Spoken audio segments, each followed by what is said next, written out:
R-E-G-U-S. Definition, royalty.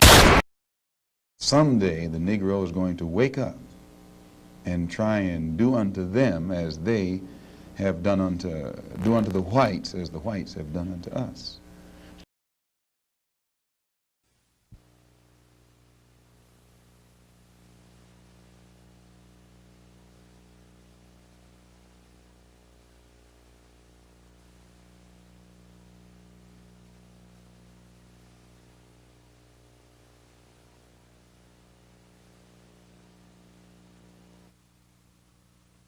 Good afternoon. No matter what your point of view may be, there is significant in the growth in Chicago and across the United States, if not around the world, of a movement known as the Black Muslims, a movement which is popularly believed to preach a doctrine of hatred for the white race and the ultimate supremacy of the Negro race. The headquarters of the Muslim movement is here in Chicago in the 5300 block of South Greenwood, and its leader now is known as Elijah Muhammad. He's in residence here. The most active person in the spreading of the Black Muslim movement is Elijah Muhammad's second in command, who calls himself Malcom X. And Malcom X is our guest today on City Desk. Across the desk, our panelists this week are NBC newsmen Charles McCune, Floyd Calver, and Len O'Connor. And Mr. X, may I begin by asking you, if you will please, outline for us the platform and policies of the Muslim organization. Well, the platform that the Honorable Elijah Muhammad, our religious leader, stands upon is the platform of complete freedom, justice, and equality for the 20 million black people, or so-called Negroes here in America. And he teaches us that because of the seriousness of the condition that our people now find themselves in, that it's absolutely impossible to solve our problems with means other than religion. And he teaches us that the religion of Islam is the only religion that will instill within our people the incentive to stand on our own feet. And instead of trying to force ourselves upon whites or force ourselves into the white society or blame the white man for our predicament and constantly beg him for what he has, he says that the only way that we can solve our problem is to unite together among ourselves, among our own kind, clean ourselves up, rid ourselves of the evils that we've become addicted to here in this society, and try and solve our problem ourselves. And I referred to the popular belief that the Muslims preach a hatred for the white race. You do not subscribe to this, then? No, I've never heard the Honorable Elijah Muhammad teach or preach hatred for anyone. He preaches hatred against evil, against drunkenness, against dope addiction, against poverty, and against having to beg for the things that a man is supposed to have. But I've never heard him teach us or any of his followers hatred toward any human being. Do you think that some of his followers possibly then have misinterpreted the word that they've heard and follow a practice of hatred for the white race? I don't think that any Muslim practices hatred toward anyone. We have businesses around the country that are patronized by whites, and we have many businesses here in Chicago, and our customers are white as well as our own kind. And a white person can go into any of these places of business, and he'll have to admit that he is treated with more respect, and he finds more dignity there than he will find among the so-called Negroes who profess to be teaching love for everyone. Twice you've referred to the Negroes, the so-called Negroes. You find some fault with this description, yes. I gather. Mr. Muhammad teaches us that Negro is a term that was applied to us during slavery by the slave master. And right today, it's a term that is used only to point out the descendant of slaves. It's never used for black people, period. Africans can come to this country. They aren't called Negroes. And if they are called Negroes, they resent it. So if Negro meant black, as we've been taught, it would be a term that would be applicable to or pliable to everyone.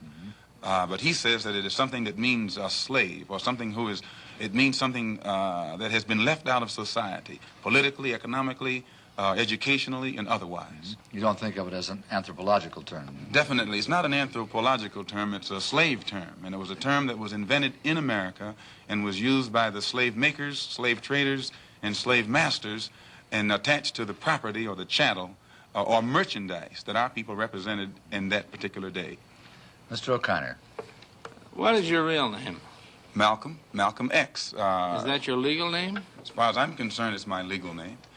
Have you been to court to establish that you are? I didn't have to go to court to be called Murphy or Jones or Smith.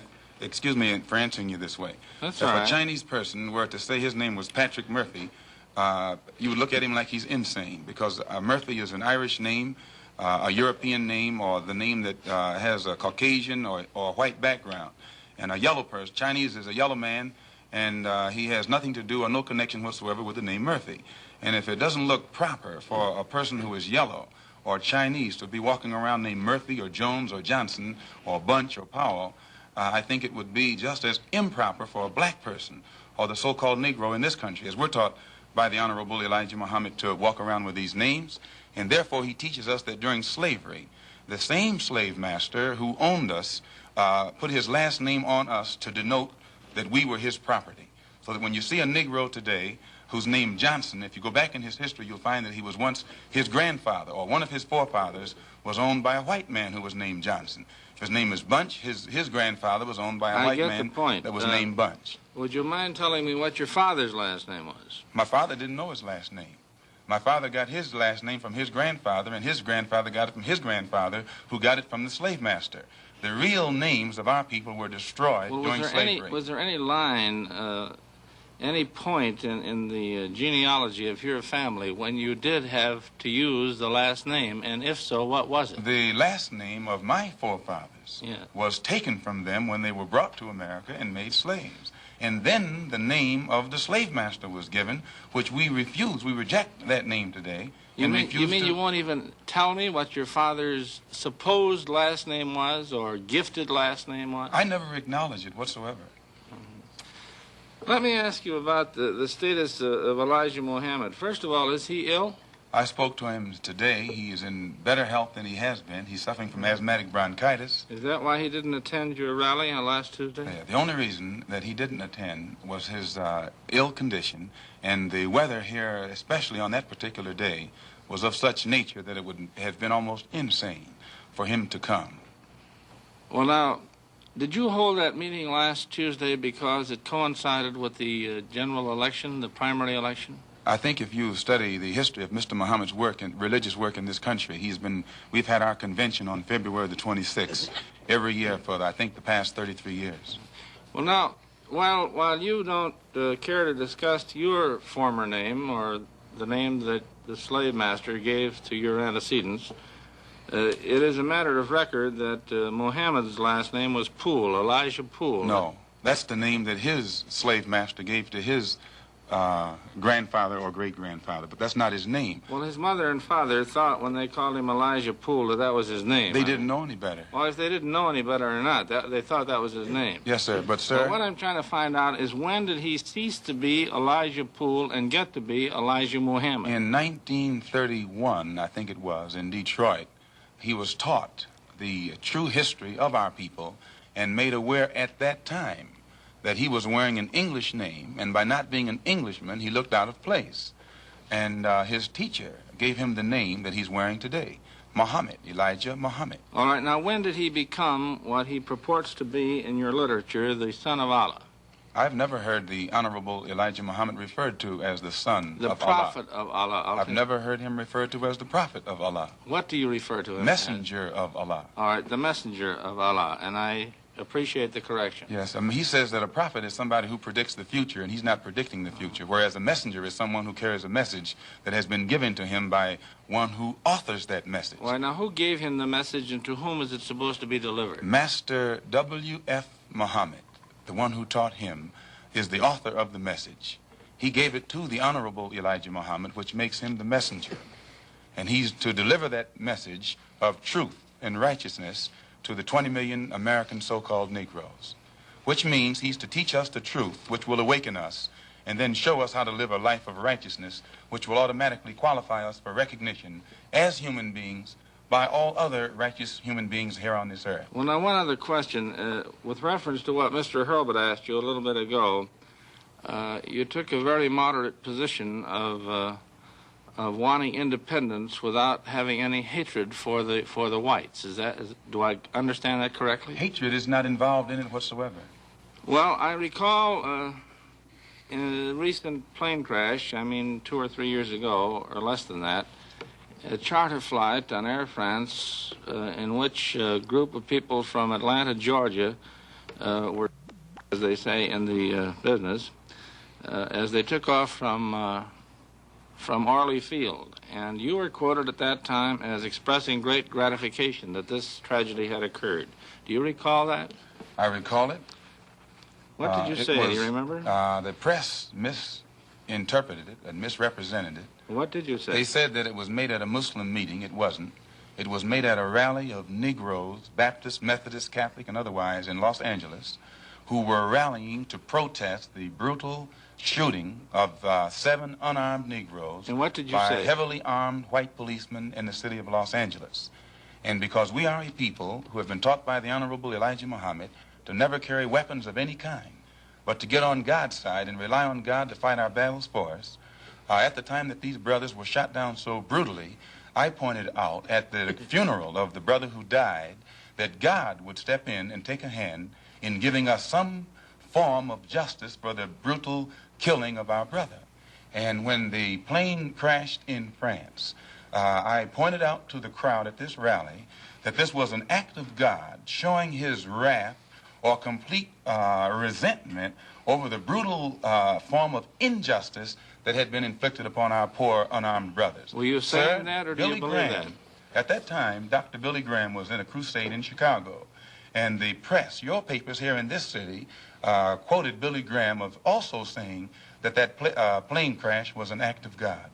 And if you take time to check the newspapers, I think that you'll find that this is correct. But no one thought that Billy Graham was so wrong when he attributed the crash of this plane to his God. But when we say that it come from our God, then we're looked upon as being, outrageous. I know, but you took the position that this was a matter of satisfaction to you for an injustice done against you, and I think that that's a trifle severe. We did not think that it was a coincidence that 120 of the whites on this plane came from the state of Georgia, a state that has the worst record in the history of America for the mistreatment of black people in this country. Worse than Mississippi? They maybe are a little less, Mississippi is a little less hypocritical today than Georgia, but both of them are still practicing the same thing. Now the whites in Georgia bite Negroes with a smile, whereas they used to bite them with a growl. But they're still being bitten, and we don't think that it is any worse to be bitten with a smile than it is to be bitten with a growl. Mr. Calvert. While we're on the subject of Mississippi, what is your organization's position of what happened in Mississippi in the past 6 months? Such as what? Such as the James Meredith incident and the enrollment of him in the university. Well, the Honorable Elijah Muhammad wants justice for every one of the 20 million so-called Negroes. And to just take one Negro and stick him in college with the aid of 15,000 troops and at a cost of $6,000 is a disgrace. It's a waste of taxpayers' money. It's a farce. It's hypocrisy.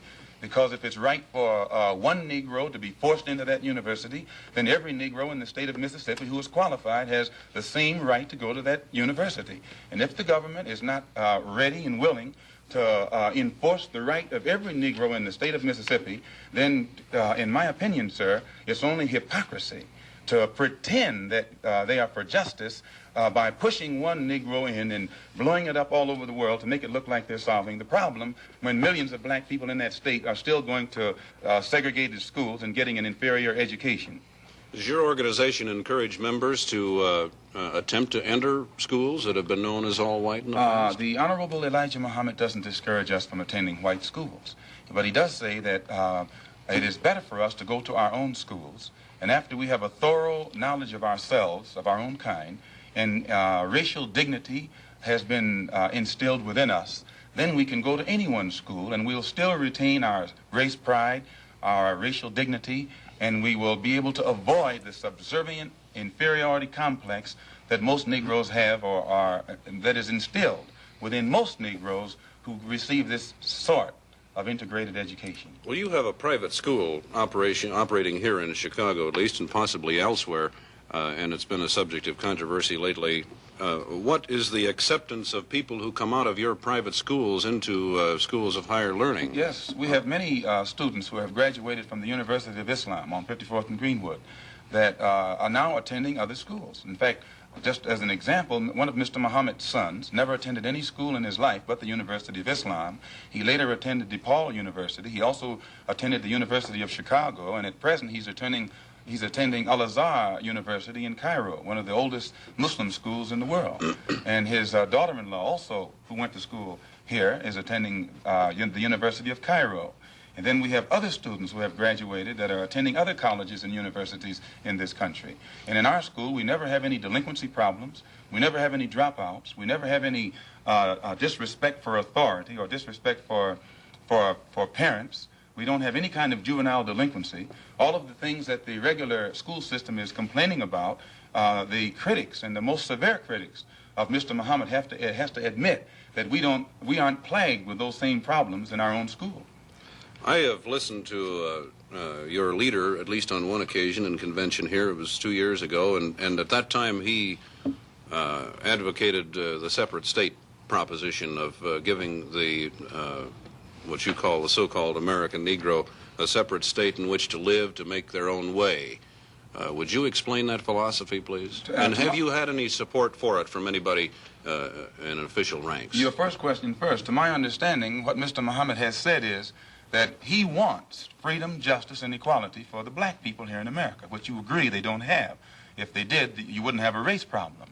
And he says, if America cannot bring about freedom, justice, and equality for our people in this country, then America should allow us to leave. If we can't get along together, we should be allowed to depart and go someplace where we can set up housekeeping for ourselves. Then he says, if America doesn't want us to go back home among our own people, and at the same time they want to keep us here, since we can't stay here and get along together in peace, he says what America should do is separate part of the country and give us a section where we can live, and give us everything we need to get our particular section functioning independently, support us for 25 years until we are able to function independently in a society of our own, and in this way the problem will be solved. Mr. McCune. You say there's no juvenile delinquency. What is the discipline that you number one, excuse me, practice? Sir. One of the first things that Mr. Muhammad teaches is you have to set an example if you want others to do right. And he teaches the grown-up Muslims to live a highly disciplined and a highly moral life of high morals. And by the parents displaying the highest of morals in front of the children at all times, automatically this sets a pattern or an example for the children. And in our schools, our children, the emphasis is placed upon the recognition of authority. And by the children recognizing authority and respecting authority, it's easy for anyone who is in authority to teach the child and discipline the child and make the child aware of the importance of living a life in accord with the law even after he grows up. How did you happen to join the Muslim movement? I was in prison. I was a very wayward, criminal, backward, illiterate, uneducated, and whatever other negative characteristics you can think of type of person until I heard the teachings of the Honorable Elijah Muhammad.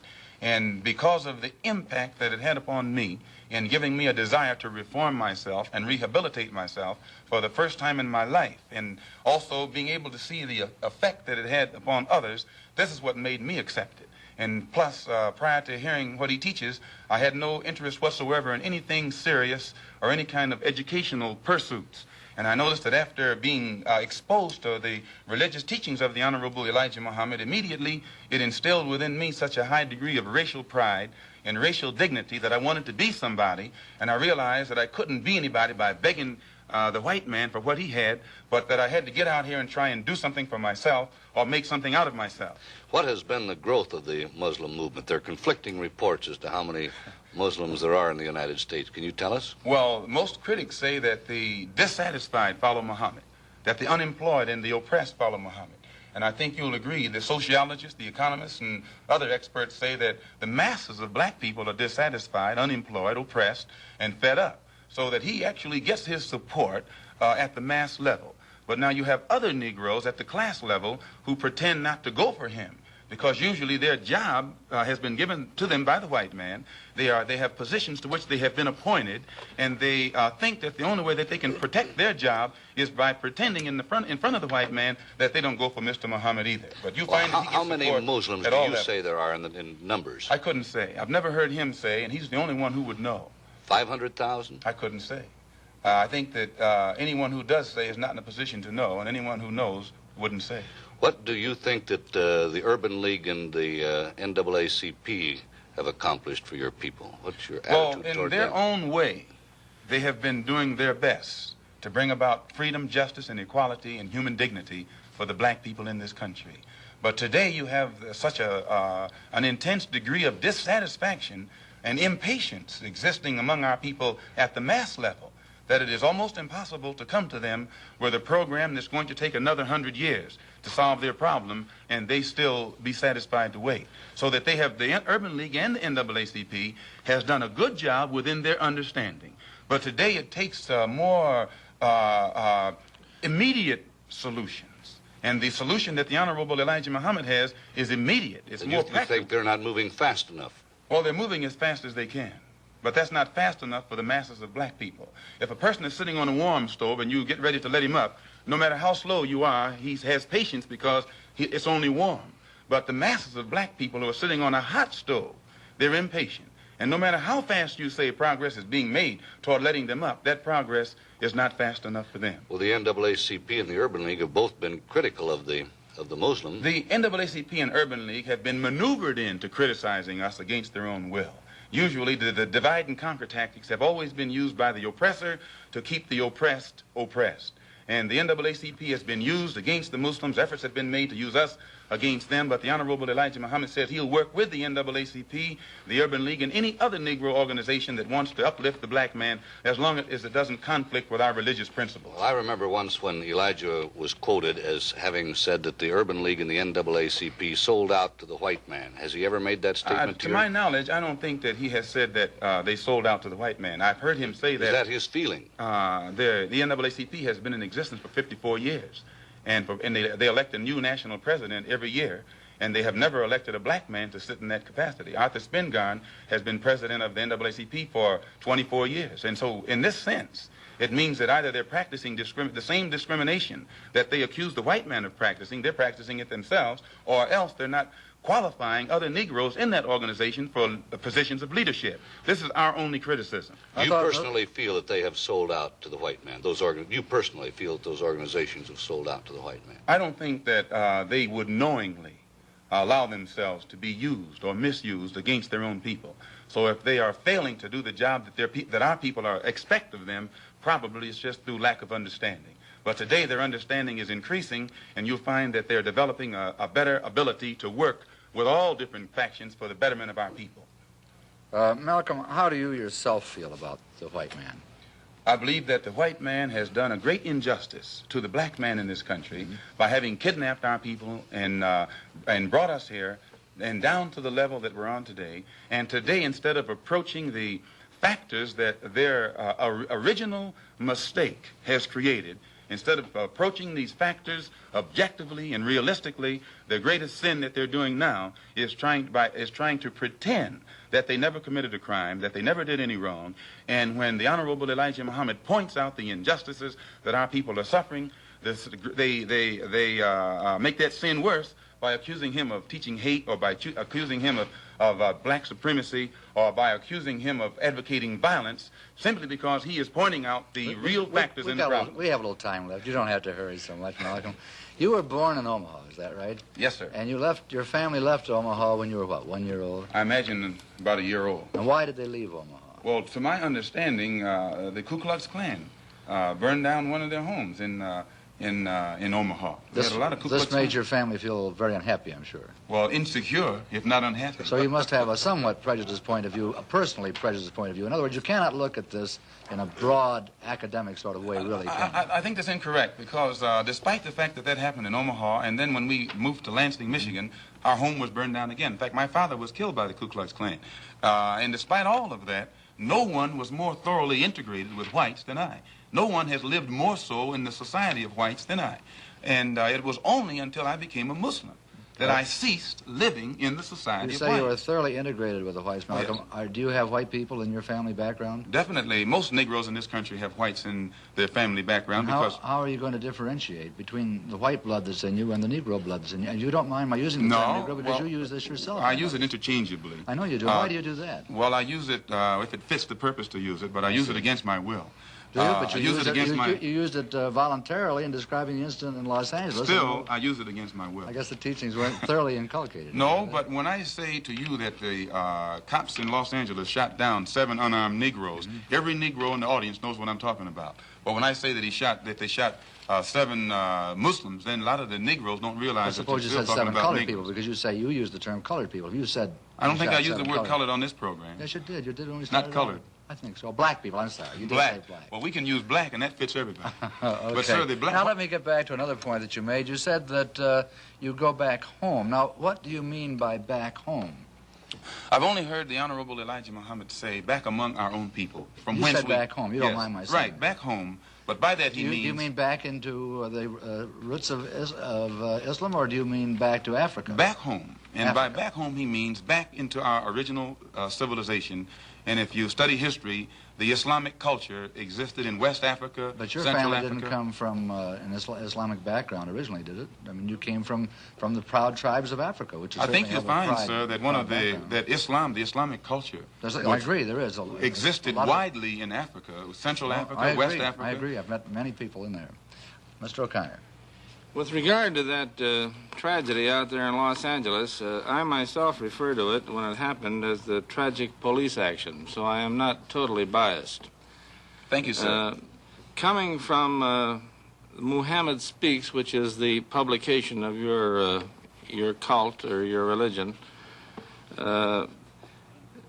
Elijah Muhammad referred to the policemen out there, the white policemen, as devils. He said, there is no justice here for us black people. There is no future for us nor our children in civilized America. Doesn't that imply that you're going to get out, or that's his wish that you get out? If he referred to those policemen out there as devils, who were heavily armed and knew that the Negroes whom they were shooting down in cold blood were not heavily armed, I don't think that those policemen themselves would deny that they're devils, nor would any Negro who witnessed such a deed deny that they are devils. Well, about the other part of it, there's no justice here for us black people. There is no future for us nor our children in civilized America. And I didn't make that up. He said it in his own And he's correct publication. in what he says, sir. Well, what does it mean? Does it mean you're going to get out, or It what? means the same thing that Attorney General Robert Kennedy means when he says that the #1 domestic problem in America is the race problem, that it is almost impossible to solve it. It's almost impossible to give justice to Negroes. One brief thing further. I read also in Muhammad Speaks a quotation that Elijah Muhammad is the only person on earth who is on personal speaking terms with God. Do you believe that? Definitely. You do? We're Definitely. going to have to leave it at that. And Malcolm, I'm sure he's done a good job in rehabilitating you. It was a pleasure to have you on City Desk. I'm in Chicago for the next 3 weeks at the local mosque at 54th and Greenwood for a special lecture series.